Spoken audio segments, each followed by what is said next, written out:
Matt Torres, brute, a busy off season, few changes, few people moving around, coming in, going out. We'll start off with a new face around the place, Rebecca Vidison. How's that going? She's joined from No Shortcuts. Had a decent showing in Miami. Happy with how everything's going? Yeah, we've been with Rebecca since December. December, January. A handful of months, nothing too crazy.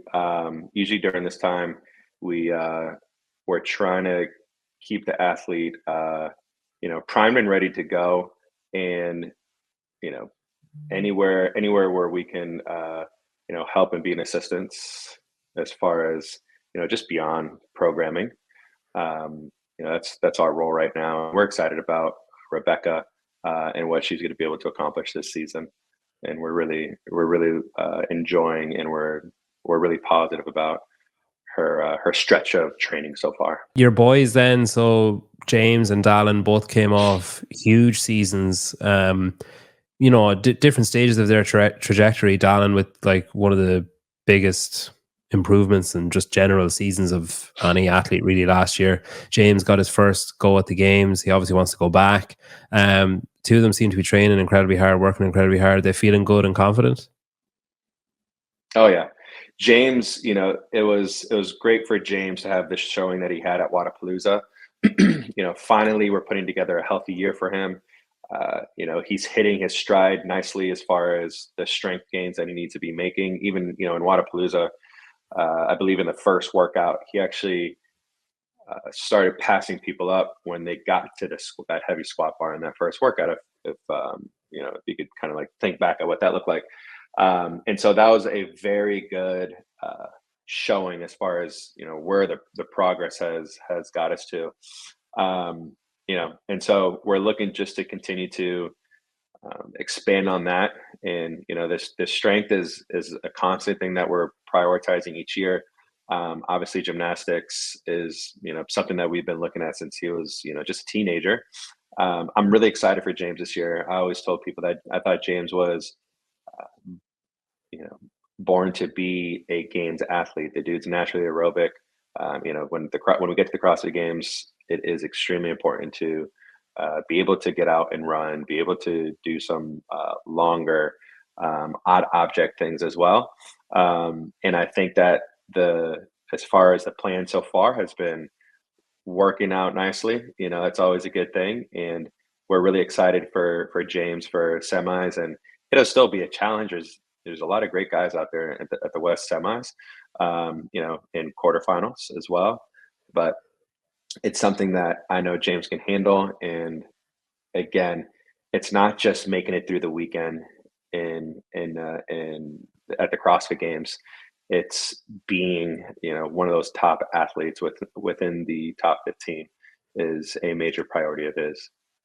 And then Dallin is like we see these major steps by Dallin every year, and we knew exactly going into this year that he needed to be faster at running.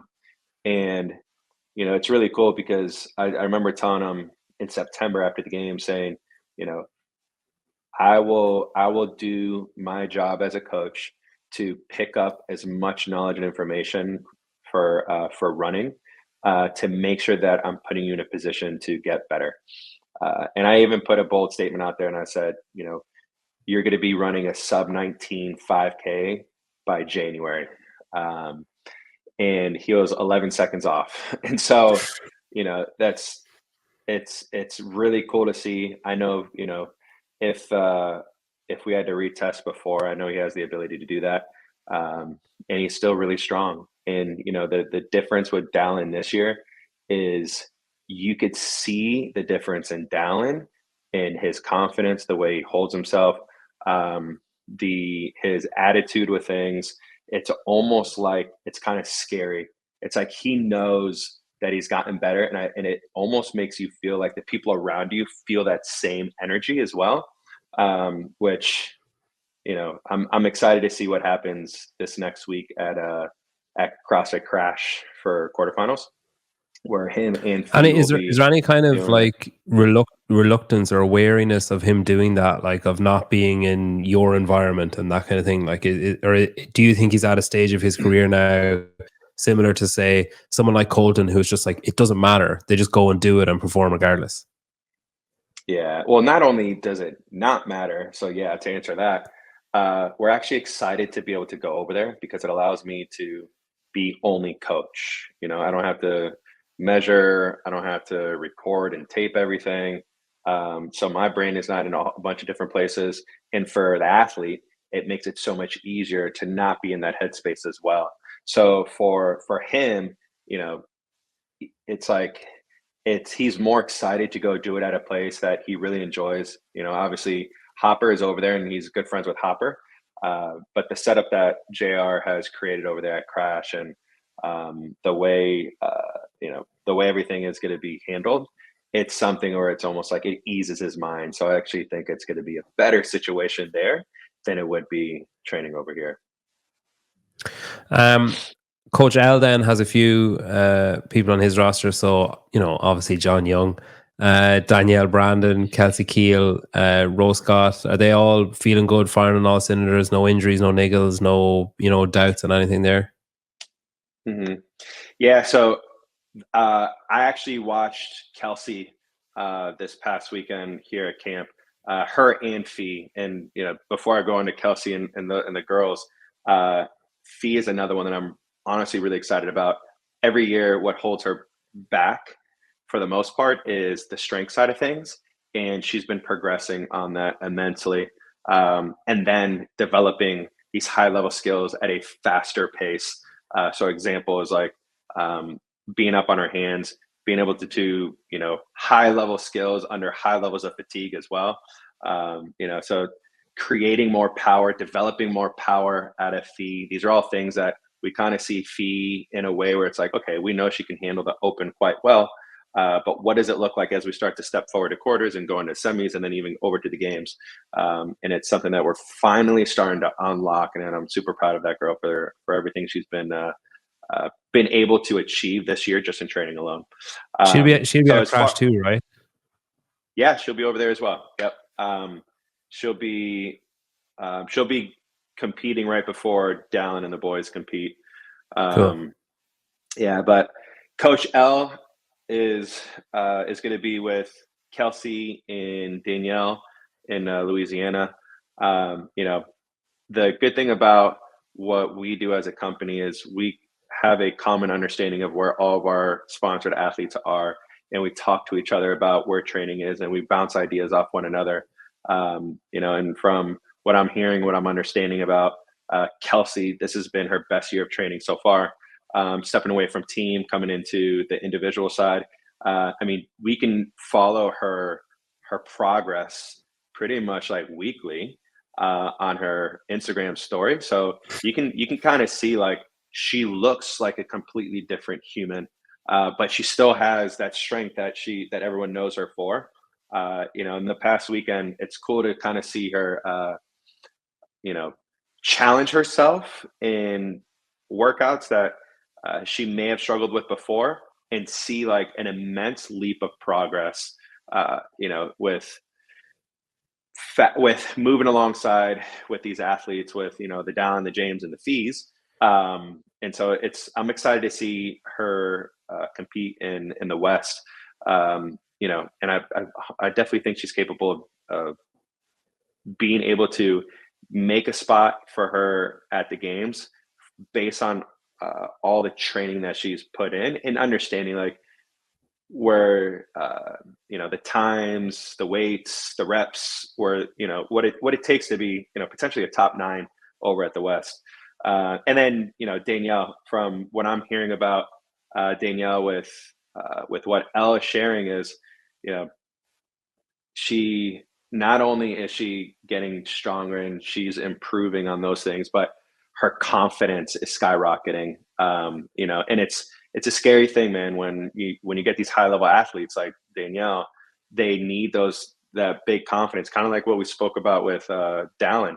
And you get her going at the right time, which I believe the path is there. she has unbelievable skill set, you know, and she doesn't really have a ceiling onto her limit. So, you know, she's always someone that we're really, really excited to watch. Yeah, I think Danielle is good, and confident Danielle is dangerous. I think for the rest of the field is a fair assessment. I've seen Bill Leahy hanging around there as well with Coach L. Is he dabbling in some brute? Has he joined? What's the story there? So right now with Bill is he's jumping in on training with Kelsey, and a lot of these athletes have the tendency to jump on in. Like, you know, he's not officially with Brute. Al is there as basically just like a helping hand, and that's you know, the cool thing about Al is, you know, pretty much anyone can hit up Al and ask for you know, a coach's eye. And from my understanding, that's where we're at right now with Leahy. You know, would it be cool to have Leahy on here? Of course, we would love to. The dude is an amazing talent, a lot of natural God-given abilities that I believe, you know, Coach L would be able to, you know, really start to unlock a lot of the hidden potential that he has. That a lot of people have seen, you know, a lot of people have commented over, and so, you know, it'd be cool. But as of right now, you know, it's going to be for quarters, I believe, along with the two girls. I think Leahy will be down there. And then what's cool is I even believe Brandon Luckett is going to be down there as well. So Cool. it'll just be a really cool environment down there, just to have, you know, athletes all striving for the same goal, to be working out together. Caroline, you're coming off the back of what many would describe as quite a successful season last year, with Jeff winning the games. Has that changed preparations for this year at all, or maybe it doesn't have an impact up as far as this point of the season? But is it different when there's a bit of a target on his back? I think it feels different, definitely. Like, now that we've achieved the goal, like, the expectation is there where it wasn't in the past. But in terms of just training and how we approach the season, everything like that, it's the same basically. Like, we always try to adapt every year, change something, make sure that we're pushing his fitness forward. Like, the goal, if you want to win the games, is to be the fittest. So I need to keep improving your fitness. So in that sense, it hasn't really changed. What we focus on and like the nitty gritty of it, yes, that's what we play around to make sure that we're still pushing the needle in the right direction. Is it more difficult to pick up, like maybe when he finishes whatever, fifth, you know, fourth, 10th, 20th, whatever, it's easier to see the gaps and the holes that need to be closed. But when he's won, is it harder to see the weak points and see things that he might get caught on next year? No, because so a couple of things. The games and the events, tests, whatever you want to call them, they change every year. So like, you can't predict someone's future because we're not going to have the same test. It's not going to be the same time domains for the heavy workout versus the light or the chipper or this or that. So it's not just taking into consideration his standings in last year's games. It's all of them and making sure we're pushing everything in the right direction. And I would say until he actually does like a top 3 in any event, like, we can always push his fitness forward. So it's not difficult in that regards where, you know, everybody that's going to the games is going to be super nitpicky in particular about the things that they know they can improve on. And Jeff is no different in that regards of just knowing himself in terms of where his deficiencies still, even though he's won the game. It just means he was the fittest in 2023. True. Benoit then, Boulanger, he's another one of your stars, I guess. He kind of, I guess, dipped his toe in Miami and Wodapalooza, and I'm assuming the aim for this year is to go as far as possible in the season. Is that accurate? Yes. Yeah, the goal has always been when Ben and I wanted to start working together, the goal was to make it to the games. It hasn't changed. We've taken the time to build him as an athlete physically and mentally, and ideally this year is the year. Okay. And the two guys then, how are they feeling? Bodies are feeling good, no niggles, no sore points, nothing like that? Everybody's sore. Everybody's in pain. Everybody's. It's just funny because today, actually, I just like came across this video from Hopper that he did like an interview with his wife. And it's super interesting because he's like talking about his whole season last year, and then he's like, "This hurts and that hurts." I'm like, if you're making it to that level, your body's going to hurt. Like, you're using your body as a tool. It's no different, like, from sport to sport. You're using your body as a tool. Something somewhere is going to hurt. Like, ideally, you're not, it's not preventing you from training properly. It's no major injury, no major setback, things like that. But yeah, there's some weeks are rougher than others. Some programming streaks are rougher on body parts than others. So they're both complaining. It's all good. Yeah. Complaining, but nothing to be concerned about. No. Good. With the two guys, then there's presumably like a slightly different focus for both of them over the next, say, maybe 2.5 months or so, where Jeffrey is, I guess, purely focused on the games, doesn't want to take anything for granted, has to respect the different stages as they come, but his main focus is the games, whereas Ben is probably, his current main focus is semi-finals with a view to pushing on past that. He can't really take that for granted. Is it difficult for you compartmentalizing both of those kind of things, having two athletes at a totally different kind of level of their own trajectories? I don't think so, because I've always treated them as different athletes. I mean, they were at different points in their careers, different athletes, different capacity, different ability. So no, because I had to grow Ben for the type of athlete and the training that he needs to progress, and Jeff is the same. So there's definitely overlaps and things like that. Like, they're both going to be facing the same test. So in that regards, I need to prepare them both, but their training is relatively like separate in terms of their programming.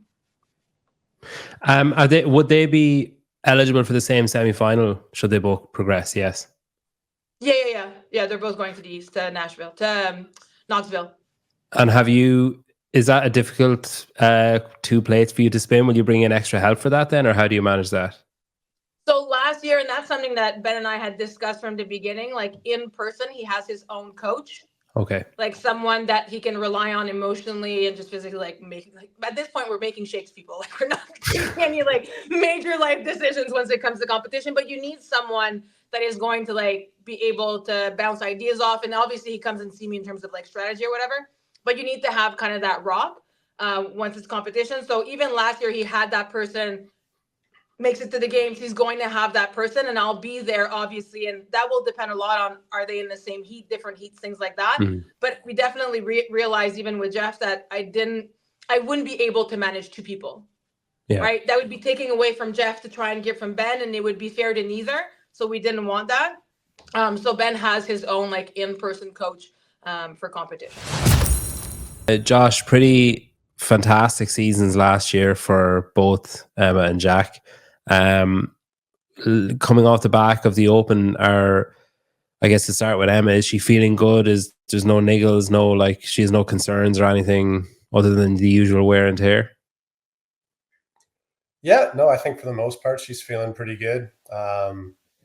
People see what they see on social media and then think everything is always peachy in these athletes' lives, but they definitely go through some stuff. So we've been dealing with a few things kind of outside of the gym, but everything's good, and I know she's excited for quarterfinals and to get that going.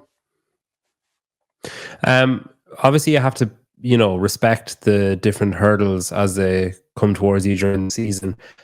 Would it be accurate to say that she's basically full-time training for the games and then hitting these other markers as they approach?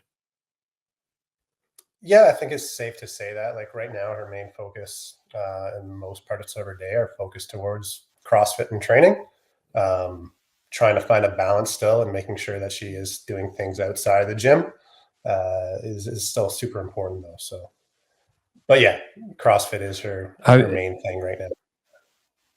Have you any concerns when you see the other athletes, a lot of the other athletes that have kind of dropped out of the sport, high profile ones recently, are in or around her age? Did that make you approach anything differently with her, or have you always felt she had a decent head on her shoulders for dealing with the kind of pressure she's under? It definitely makes you more aware of things that are going on, things to look out for sure.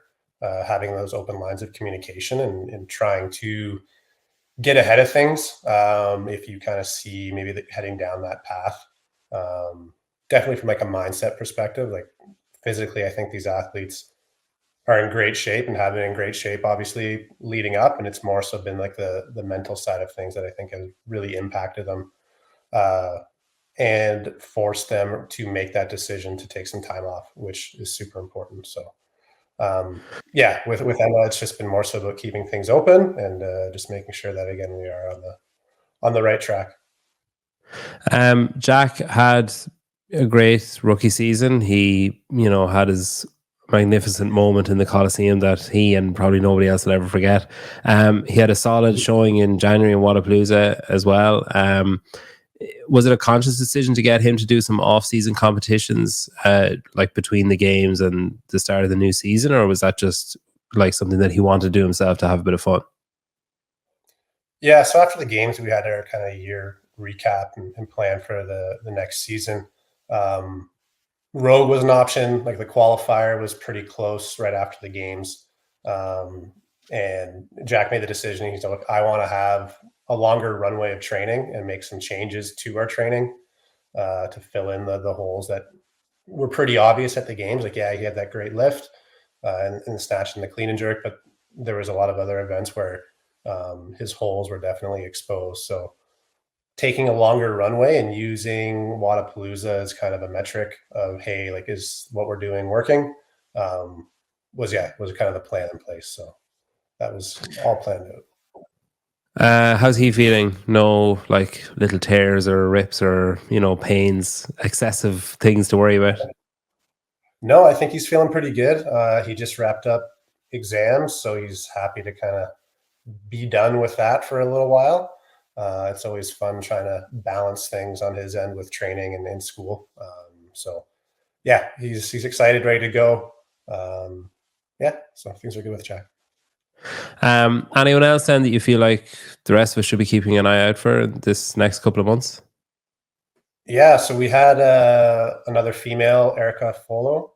She's in North America East. She did really, really well in the Open, finished in the top 30, I believe, maybe even higher. I should know that, but she did really, really well. So she'll have a good showing at quarterfinals as well. And then we have a few other athletes who also have a pretty good chance to hopefully crack into that semifinal lineup. Obviously, you want your athletes to do well and to progress. But is there part of you that kind of likes having two that go to semifinals and two that go to the games?